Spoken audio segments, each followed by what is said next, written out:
آدم علیہ السلام کے بعد 1000 سال تک توحید پر قائم رہنے کے بعد ان لوگوں میں بت پرستی اس طرح شروع ہوئی کہ ان برے لوگوں میں بعض نیک لوگ بھی تھے۔ یہ برے لوگ ان نیک لوگوں سے بہت محبت کرتے تھے اور ان سے تقرب حاصل کرتے تھے، ان کی شان میں بہت مبالغہ کرتے تھے، جیسا کہ آج کل بعض لوگ علماء اور صالحین کی مدح سرائی میں زمین و آسمان کے قلابے ملاتے ہیں۔ یہی چیز بعد میں شرک کا ذریعہ بنی۔ امام بخاری رحمت اللہ علیہ نے سورہ نوح آیت 23 میں اللہ کے فرمان اور انہوں نے کہا کہ ہرگز اپنے معبودوں کو نہ چھوڑنا اور نہ ود اور سوا اور یغوث اور یعوق اور نصر کو چھوڑنا کی تفسیر کرتے ہوئے ابن عباس رضی اللہ عنہما سے روایت کی ہے۔ وہ فرماتے ہیں کہ یہ نوح علیہ السلام کی قوم کے بعض نیک آدمیوں کے نام ہیں۔ جب وہ فوت ہو گئے تو شیطان نے ان کی قوم کے دل میں یہ بات ڈال دی کہ جہاں وہ حضرات بیٹھا کرتے تھے وہاں ان کے بت بنا کر رکھ دو اور ان کو وہی نام دو جو ان بزرگوں کے تھے۔ انہوں نے ایسا ہی کیا اور پتھر کے بت بنا کر ان کے نام ان بزرگوں والے رکھ دیے۔ اس وقت تو بتوں کی پوجا نہ ہوئی، لیکن جب یہ لوگ فوت ہو گئے اور علم مٹ گیا تب ان کی پوجا ہونے لگی۔ ابن عباس رضی اللہ عنہما فرماتے ہیں نوح علیہ السلام کی قوم کے یہی بت بعد میں عرب میں پوجے گئے، یعنی ان نیک بزرگوں کے بت بنا لیے گئے اور آہستہ آہستہ ان کی پوجا شروع کر دی گئی، اور سب لوگوں نے ایک اللہ کی عبادت سے انکار کر دیا۔ نوح علیہ السلام اکیلے اس دنیا میں موحد اور توحید پرست باقی رہ گئے۔ نوح علیہ السلام کا نسب کچھ یوں ہے: نوح بن لامک بن متو شلح بن ادریس۔ اس طرح ادریس علیہ السلام ان کے پردادا ہوئے۔ اس وقت لوگوں کی عمریں بہت طویل ہوتی تھیں، اس لیے ہم کہہ سکتے ہیں کہ ادریس علیہ السلام کئی 100 سال زندہ رہے اور نوح علیہ السلام 1000 سال سے بھی زیادہ عرصہ زندہ رہے۔ عمریں لمبی ہونے کی وجہ سے ادریس علیہ السلام اور نوح علیہ السلام کے درمیان کافی مدت بنتی ہے، اور اسی مدت کے دوران کفر و شرک نے زور پکڑا اور بتوں کی عبادت شروع ہو گئی۔ تب اللہ تعالیٰ نے نوح علیہ السلام کو زمین میں مبعوث فرمایا۔ ابن عباس رضی اللہ عنہما سے روایت ہے کہ نبی صلی اللہ علیہ وسلم نے فرمایا آدم علیہ السلام اور نوح علیہ السلام کے درمیان 10 قرن تھے۔ ایک قرن 100 سال کا ہوتا ہے۔ آدم علیہ السلام کے 1000 سال بعد تک لوگ توحید پر قائم رہے، پھر آہستہ آہستہ شیطان نے انہیں شرک کے راستے پر ڈال دیا، شرک عام ہو گیا، ایک اللہ کی عبادت بالکل ختم ہو کر رہ گئی۔ تب اللہ نے نوح علیہ السلام کو مبعوث فرمایا، انہوں نے اللہ کی طرف دعوت دی، انہوں نے بہت مشقت اٹھائی، جیسا کہ سورہ نوح میں اللہ فرماتے ہیں اللہ تعالیٰ بخشش اور رحم کرنے والے کے نام سے شروع کرتا ہوں۔ یقیناً ہم نے نوح کو ان کی قوم کی طرف بھیجا کہ اپنی قوم کو ڈراؤ اور خبردار کر دو، اس سے پہلے کہ ان کے پاس دردناک عذاب آ جائے۔ نوح نے کہا اے میری قوم، میں تمہیں صاف صاف ڈرانے والا ہوں کہ تم اللہ کی عبادت کرو اور اس سے ڈرا کرو اور میرا کہنا مانو، تو وہ تمہارے گناہ بخش دے گا اور تمہیں ایک وقت مقررہ تک چھوڑ دے گا۔ یقیناً اللہ کا وعدہ جب آ جاتا ہے تو موقوف نہیں ہوتا، کاش تمہیں سمجھ ہوتی۔ نوح علیہ السلام تبلیغ کے سلسلے میں سخت محنت کرتے، دن رات لوگوں کے گھروں اور ان کے اجتماعات میں جا جا کر انہیں دعوت دیتے۔ آپ انہیں اعلانیہ اور پوشیدہ طور پر دعوت دیتے، یہاں تک کہ دعوت دیتے دیتے انہیں 950 سال گزر گئے، لیکن سوائے چند لوگوں کے کوئی ایمان نہ لایا۔ تب انہوں نے اللہ سے دعا کی اے میرے اللہ، میں نے اپنی قوم کو دن رات تیری طرف بلایا، لیکن میرے بلانے سے یہ اور زیادہ بھاگنے لگے۔ انہوں نے اپنے کانوں میں انگلیاں ٹھونس لیں، اپنے اوپر کپڑے اوڑھ لیے اور کہنے لگے ہم تیری شکل دیکھنا نہیں چاہتے۔ میرے اللہ، یہ لوگ تیری باتیں سننا پسند نہیں کرتے۔ میں نے پھر بھی ان سے کہا اپنے مالک سے بخشش طلب کرو، وہ بڑا بخشنے والا ہے۔ اس وقت نوح علیہ السلام کی قوم میں ایک بادشاہ تھا، وہ بہت مغرور تھا۔ وہ قوم سے کہنے لگا نوح کی باتوں پر کان نہ دھرنا اور نہ اس سے بحث کرنا، یہ جو کرتا ہے اسے کرنے دو، تم اپنے بتوں کی پوجا پر ڈٹے رہو۔ چنانچہ لوگوں نے نوح علیہ السلام کی باتوں کی طرف سے کان بند کر لیے۔ اپنے بادشاہ کی بات پر عمل کرنے لگے۔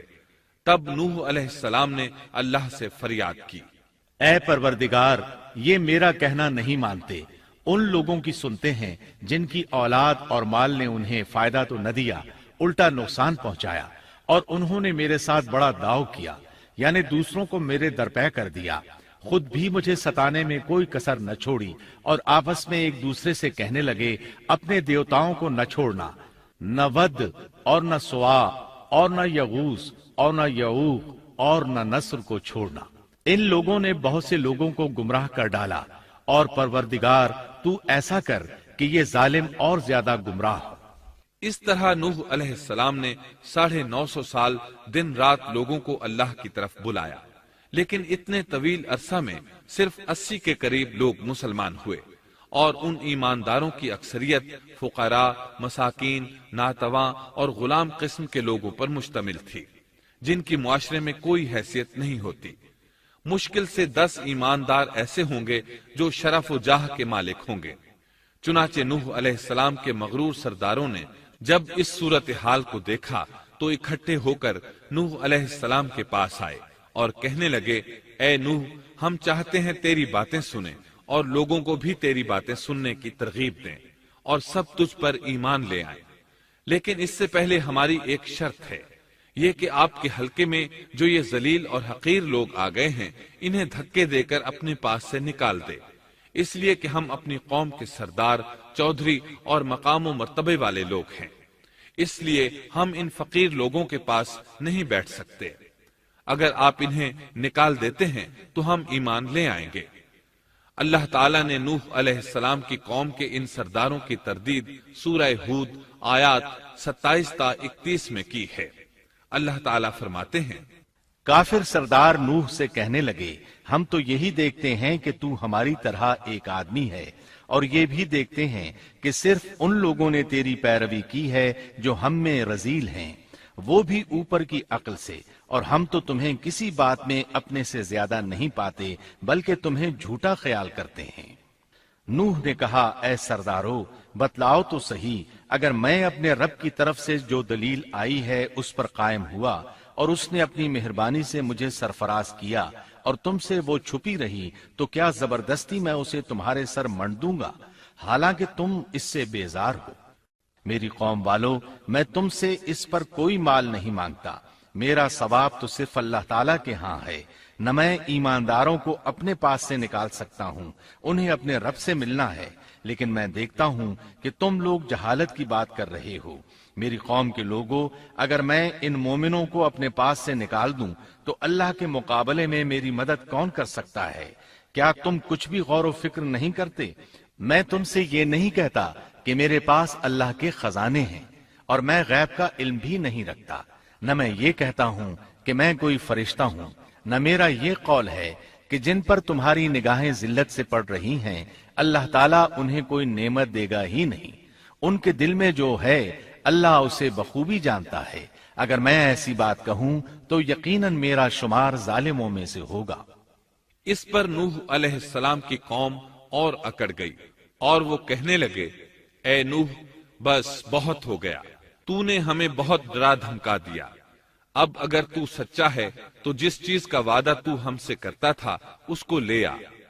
نوح علیہ السلام نے ان کی بات سن کر کہا، عذاب لانا تو اللہ کا کام ہے، اللہ کو کوئی عاجز نہیں کر سکتا، اور جب اس کا عذاب آ جائے گا تو کوئی بھاگ نہیں سکے گا۔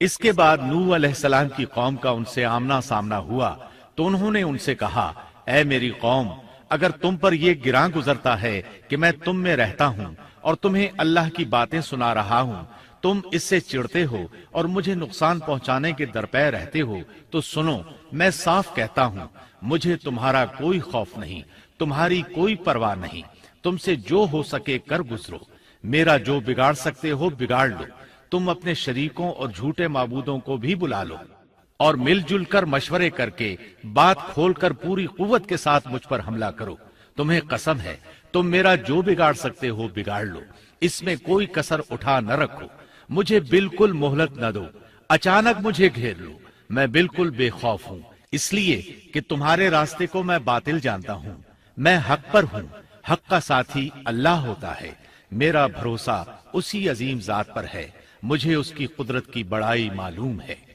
نوح علیہ السلام نے واضح الفاظ میں اپنی قوم کو چیلنج دیا، لیکن کسی میں طاقت نہ ہوئی کہ وہ نوح علیہ السلام کا مقابلہ کر سکے۔ چنانچہ کہنے لگے، اسے چھوڑ دو، یہ مجنون اور بے وقوف ہے، نعوذ باللہ۔ بہرحال معاملہ اسی طرز پر چلتا رہا، یہاں تک کہ سال ہر سال گزر گئے، لیکن کوئی مسلمان نہ ہوا۔ پھر پہاڑ پر رہنے والے لوگ روز بروز برائی میں ترقی کرتے چلے گئے، اور جو لوگ شروع میں ایمان لائے تھے ان کے علاوہ اور کوئی شخص ایمان نہ لایا۔ نوح علیہ السلام انہیں مسلسل دعوت دیتے رہے مگر بے اثر، یہاں تک کہ اللہ تعالیٰ نے نوح علیہ السلام کی طرف وحی کی کہ اب کوئی شخص ایمان نہیں لائے گا۔ اللہ تعالیٰ سورہ ہود میں فرماتے ہیں، نوح کی طرف وحی کی گئی کہ آپ کی قوم میں سے جو ایمان لا چکے ہیں ان کے سوا اور کوئی اب ایمان نہیں لائے گا، پس آپ ان کے کاموں پر غمگین نہ ہوں۔ مطلب یہ تھا کہ آپ غم نہ کریں، اللہ کا حکم اب پورا ہونے والا ہے۔ غور فرمائیں، نوح علیہ السلام کے جذبے کو دیکھیے، مسلسل 950 سال تک دعوت دیتے رہے، لوگ انہیں جھٹلاتے رہے، لیکن پھر بھی ان سے نا امید نہ ہوئے۔ اب جب کہ اللہ کی طرف سے وحی آ گئی کہ ان میں سے اور کوئی ایمان نہیں لائے گا اور کسی میں طاقت نہیں کہ انہیں ہدایت عطا فرمائے، تو نوح علیہ السلام نا امید ہو گئے اور انہوں نے اپنی قوم پر بد دعا کی۔ اس کا ذکر اللہ تعالیٰ نے سورہ نوح آیات 26 تا 28 میں کیا ہے۔ نوح نے کہا، اے میرے پروردگار، تو روئے زمین پر کسی کافر کو رہنے سہنے والا نہ چھوڑ، اگر تو انہیں چھوڑے گا تو یہ یقیناً تیرے اور بندوں کو بھی گمراہ کر دیں گے، اور ان کے ہاں جو اولاد ہوگی وہ بھی بدکار ناشکرے ہوں گے۔ اے میرے پروردگار، تو مجھے اور میرے ماں باپ کو اور جو بھی ایماندار ہو کر میرے گھر آئے اور تمام مومن مردوں اور عورتوں کو بخش دے، اور کافروں کو سوائے ہلاکت کے اور کچھ نہ دے۔ اللہ تعالیٰ فرماتے ہیں کہ جب نوح علیہ السلام نے ہمیں مدد کے لیے پکارا تو پھر ہم نے اس کی مدد کی اور اسے ایک بڑی کشتی بنانے کی وحی کی، لیکن نوح علیہ السلام نہیں جانتے تھے کہ وہ اتنی بڑی کشتی کیسے بنائے، اور نہ ہی وہ بڑھئی تھے کہ اس کام سے واقف ہوتے۔ اس لیے اللہ تعالیٰ نے ان کی طرف یہ وحی کی کہ ہماری آنکھوں کے سامنے اور ہماری وحی کے مطابق ایک کشتی تیار کرو۔ اللہ نے وحی کے ذریعے ان کی رہنمائی کی کہ وہ اس طرح کریں، اور مزید تعلیم کے لیے جبرائیل علیہ السلام کو بھیج دیا۔ وہ انہیں بتلاتے گئے کہ اس طرح کشتی تیار کرو۔ نوح علیہ السلام ایک پہاڑ پر رہتے تھے، ان کے ارد گرد درخت نہیں تھے، نہ پانی تھا، چنانچہ انہوں نے بہت سے درخت اگائے، پھر ان کو کاٹا اور پہاڑ پر بیٹھ کر کشتی تیار کرتے رہے۔ آپ بڑے بڑے تختے بناتے اور لوہا لاتے اور ان سے کیل تیار کرتے، پھر ان کیلوں کو تختوں میں ٹھوکتے، آپس میں ان تختوں کو ملاتے، یہاں تک کہ ایک بہت بڑی مضبوط اور دیو ہیکل کشتی تیار ہو گئی۔ ایک روایت کے مطابق نوح علیہ السلام نے اس کو 100 سال میں تیار کیا۔ یہ تھی وہ کشتی جسے نوح علیہ السلام نے اللہ کی ہدایت کے مطابق تیار کیا تھا۔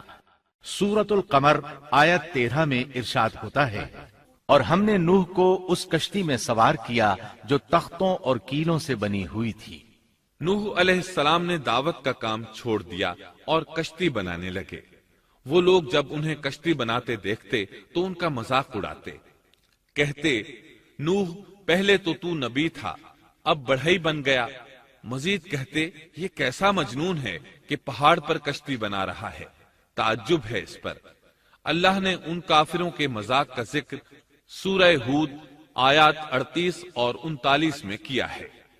نوح کشتی بنانے لگے، اس کی قوم کی جو جماعت اس کے پاس سے گزرتی وہ اس کا مذاق اڑاتی۔ وہ کہتے، اگر تم ہمارا مذاق اڑاتے ہو تو ہم بھی تم پر ایک دن ہنسیں گے جیسے تم مسخرہ پن کر رہے ہو۔ تمہیں بہت جلد معلوم ہو جائے گا کہ کس پر عذاب آتا ہے، جو اسے رسوا کرے اور اس پر ہمیشہ کا عذاب اتر آئے۔ اس کشتی کا حلیہ ابن عباس رضی اللہ عنہما سے ایک روایت میں یوں آیا ہے۔ وہ بیان کرتے ہیں کہ نوح علیہ السلام نے پہاڑ پر ایک کشتی تیار کی اور اسے تارکول سے لت پت کیا۔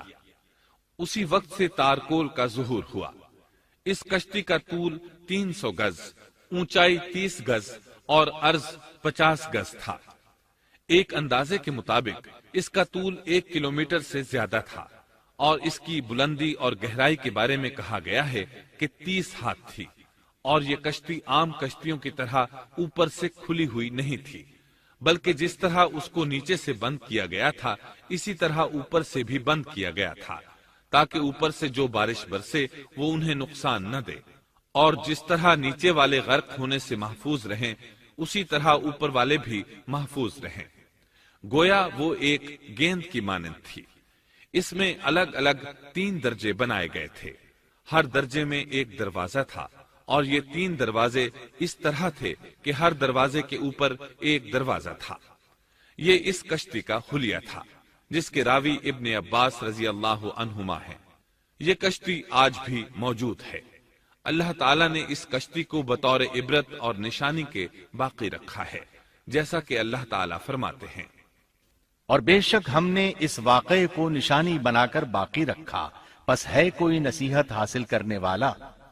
اس صدی میں علماء کے ایک گروہ نے اس کشتی کو ترکی کے ایک پہاڑ پر پا لیا ہے۔ اب وہ 2 ٹکڑوں میں تقسیم ہو چکی ہے۔ اس کا حلیہ وہی تھا جو بیان ہوا۔ اللہ کا فرمان سچا ثابت ہو گیا کہ ہم نے اس کو نشانی بنا کر باقی رکھا ہے۔ اس کے بعد طوفان آیا۔ اللہ تعالیٰ نے نوح علیہ السلام کو اس طوفان کے ظہور کی ایک نشانی اور علامت بتلائی تھی۔ نوح علیہ السلام کے گھر میں ایک تنور تھا۔ اللہ نے فرمایا، جب یہ تنور جوش مارنے لگے اور پانی اس سے ابلنے لگے تو سمجھ لینا اللہ کا وعدہ آ گیا۔ چنانچہ اس وقت مومنوں کو اور اپنے اہل و عیال کو اور زمین پر بسنے والے تمام جانوروں کا جوڑا جوڑا اس کشتی میں سوار کر لینا۔ تنور سے کیا مراد ہے، اس کے متعلق مفسرین میں اختلاف ہے۔ بعض کہتے ہیں کہ اس سے مراد ایک چشمہ ہے جو زمین سے نکلتا ہے، لیکن راجح روایات کے مطابق اس سے مراد معروف تنور ہے جس میں آگ جلا کر روٹیاں پکائی جاتی ہیں۔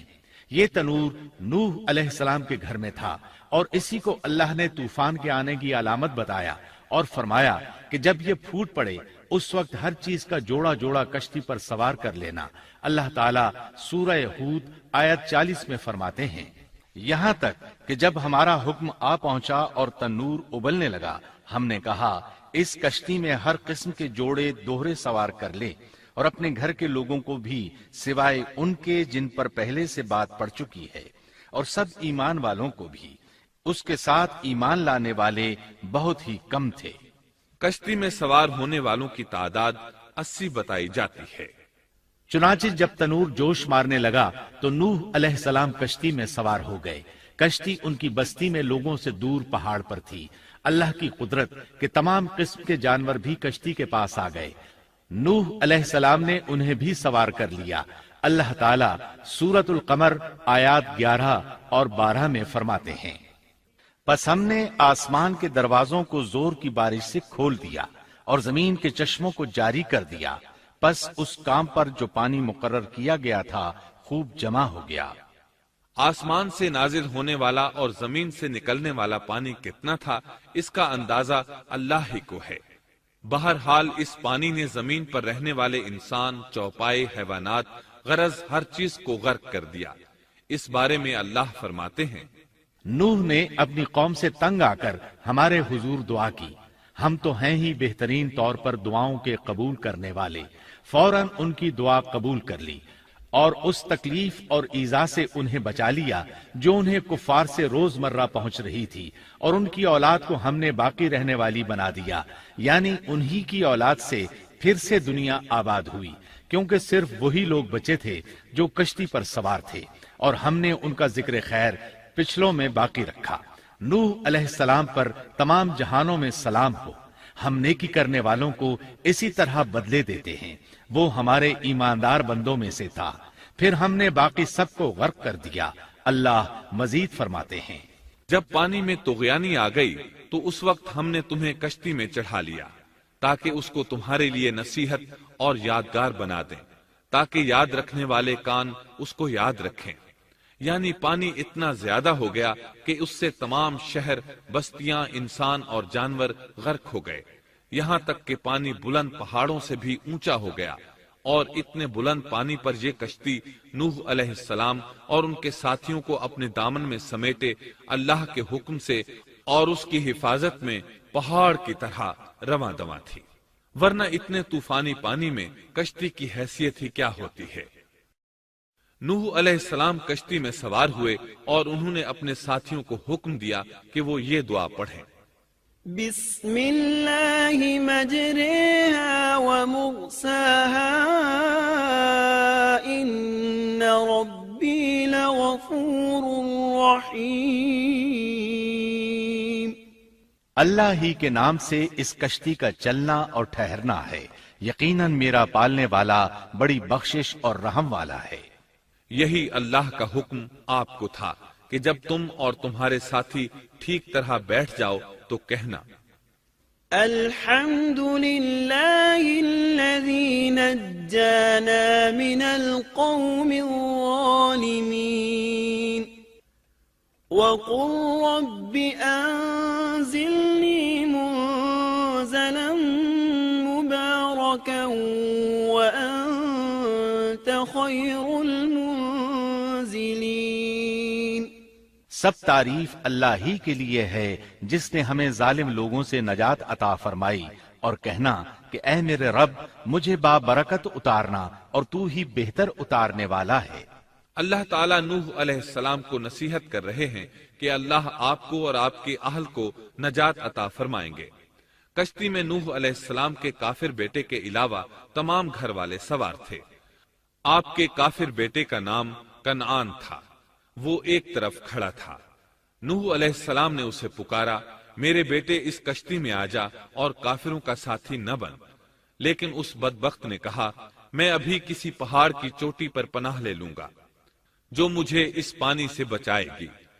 نوح علیہ السلام نے کہا، آج اللہ کے حکم سے کوئی بچانے والا نہیں مگر وہی جس پر اللہ رحم کرے۔ باپ اور بیٹے کے درمیان یہ گفتگو جاری تھی کہ ایک طوفانی موج نے اسے اپنی زد میں لے لیا اور اسے غرق کر دیا۔ نوح علیہ السلام سے اللہ نے وعدہ کر رکھا تھا کہ اللہ تعالیٰ اس کے اہل کو نجات عطا فرمائے گا۔ چنانچہ جب آپ کی آنکھوں کے سامنے آپ کا بیٹا غرق ہو گیا تو وہ پکار اٹھے، اے اللہ، میرا بیٹا میرے گھر والوں میں سے تھا اور تو نے مجھ سے وعدہ کیا تھا کہ میرے گھر والوں کو نجات عطا فرمائے گا، اور تو تمام حاکموں سے بہتر حاکم ہے، لہذا ناممکن ہے کہ تیرا وعدہ پورا نہ ہو۔ واضح ہو کہ نوح علیہ السلام کا اپنے بیٹے کے بارے میں بات کرنا بطور استفسار تھا، بطور بحث نہیں تھا۔ آپ وضاحت چاہتے تھے۔ اللہ تعالیٰ نے فرمایا، اے نوح، وہ تیرے اہل سے نہیں تھا کیونکہ وہ کافر تھا۔ کفر نسب کو ختم کر دیتا ہے۔ ایک مومن کا دوسرے مومن سے تعلق ایک مسلمان بھائی کے کافر بھائی سے تعلق سے زیادہ بڑا ہے، اور حقیقی اخوت وہ ہے جس کی بنیاد ایمان پر ہو۔ کفر تو نسبی تعلق کو کاٹ دیتا ہے، اس لیے اللہ نے یہ نہیں فرمایا کہ وہ کافر ہے، بلکہ یہ فرمایا کہ وہ تیرے اہل سے نہیں ہے۔ ہمارے لیے بھی یہی حکم ہے، کسی مومن کا کافر کے ساتھ رشتہ نہیں ہو سکتا۔ اس کے ساتھ اللہ نے نوح علیہ السلام کو نصیحت فرمائی کہ آپ ہرگز وہ چیز نہ مانگیں جس کا آپ کو مطلقاً علم ہی نہ ہو، اور ہم آپ کو نصیحت کرتے ہیں کہ جاہلوں میں اپنا شمار کرانے سے باز رہیں۔ جب نوح علیہ السلام یہ بات جان گئے کہ ان کا سوال واقعے کے مطابق نہیں تھا تو فوراً اس سے رجوع کر لیا اور اللہ تعالیٰ سے اس کی رحمت اور مغفرت کے طالب ہوئے۔ اس موقع پر انہوں نے دعا کی۔ نوح علیہ السلام نے کہا، اے میرے پروردگار، میں تیری ہی پناہ چاہتا ہوں اس بات سے کہ تجھ سے وہ مانگوں جس کا مجھے علم ہی نہ ہو۔ اگر تو مجھے نہ بخشے گا اور تو مجھ پر رحم نہیں کرے گا تو میں خرابی والوں میں ہو جاؤں گا۔ یہ دعا انہوں نے مانگی۔ اپنے بیٹے کے متعلق سوال کے علاوہ نوح علیہ السلام نے اللہ تعالیٰ کی کوئی نافرمانی نہیں کی اور نہ اپنے نفس پر کسی نافرمانی کو شمار کیا۔ کشتی نوح علیہ السلام اور ان کے ساتھیوں کو لیے پانی کی موجوں پر بلند ہو رہی تھی، اور زمین پر موجود ہر چیز، انسان، حیوانات، چوپائے، پرندے غرق ہو چکے تھے۔ ان میں کوئی بھی باقی نہیں بچا تھا۔ اگر کوئی زندہ بچا تھا تو کشتی والے۔ ابن عباس رضی اللہ عنہما سے روایت ہے کہ نوح علیہ السلام اور ان کے ساتھی 6 ماہ کشتی میں رہے اور بعض روایات میں یہ بھی ہے کہ وہ محرم کی 10 تاریخ کو کشتی سے نیچے اترے۔ آخر اللہ کے حکم سے طوفان رک گیا۔ اللہ نے زمین کو حکم دیا کہ وہ تمام پانی کو نگل جائے۔ زمین نے سارا پانی نگل لیا، زمین خشک ہو گئی۔ اللہ تعالیٰ سورہ ہود آیت 44 میں فرماتے ہیں، اور فرما دیا گیا کہ اے زمین اپنے پانی کو نگل جا، اور اے آسمان بس کر تھم جا۔ اسی وقت پانی سکھا دیا گیا اور کام پورا کر دیا گیا، اور کشتی جودی نامی پہاڑ پر جا ٹھہری، اور فرما دیا گیا کہ ظالم لوگ اللہ کی رحمت سے دور ہیں۔ کشتی جودی پہاڑ پر جا کر ٹھہر گئی۔ اب انہیں حکم ہوا کہ سلامتی کے ساتھ کشتی سے اتر آئے۔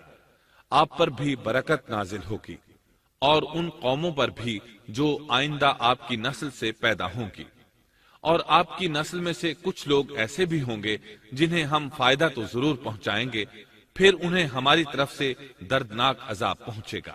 بہت سی روایات میں یہ بات مذکور ہے کہ نوح علیہ السلام ایک لمبی مدت یعنی 6 ماہ کشتی میں طوفان تھم جانے کا انتظار کرتے رہے۔ آپ نے طوفان کے حالات معلوم کرنے کے لیے ایک کبوتر بھیجا جو واپس آ گیا۔ اسے پاؤں رکھنے کو جگہ نہ ملی۔ اسے دوبارہ بھیجا گیا تو وہ پھر واپس آ گیا۔ چند دن بعد اسے پھر بھیجا گیا تو وہ اپنی چونچ میں زیتون کی ایک ٹہنی لیے ہوئے تھا۔ اس سے نوح علیہ السلام نے معلوم کر لیا کہ پانی زمین سے کچھ ہی اونچا رہ گیا ہے اور درخت وغیرہ اگ چکے ہیں۔ کچھ دن بعد اسے پھر بھیجا گیا۔ اس مرتبہ وہ واپس لوٹا تو اس کے پاؤں خاک آلود تھے۔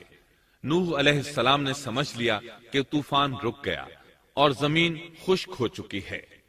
سیرت کی کتب میں یہ واقعہ موجود ہے۔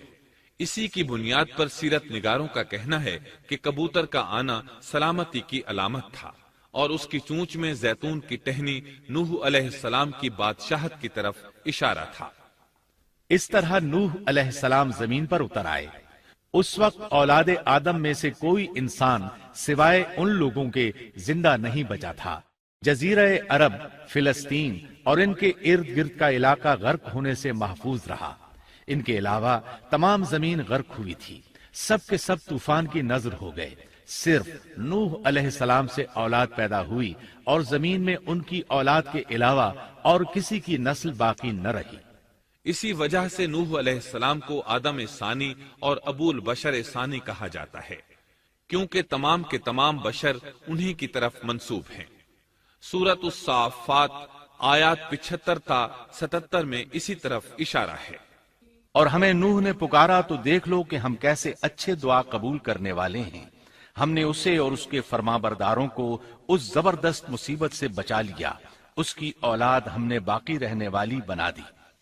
ایک دوسرے مقام پر اللہ تعالیٰ دیگر امم اور رسولوں کے متعلق کلام کرتے ہوئے فرماتے ہیں، اے ان لوگوں کی اولاد جنہیں ہم نے نوح کے ساتھ چڑھا لیا تھا، وہ ہمارا بڑا ہی شکر گزار بندہ تھا۔ نوح علیہ السلام کے 3 بیٹے تھے، سام، حام اور یافس۔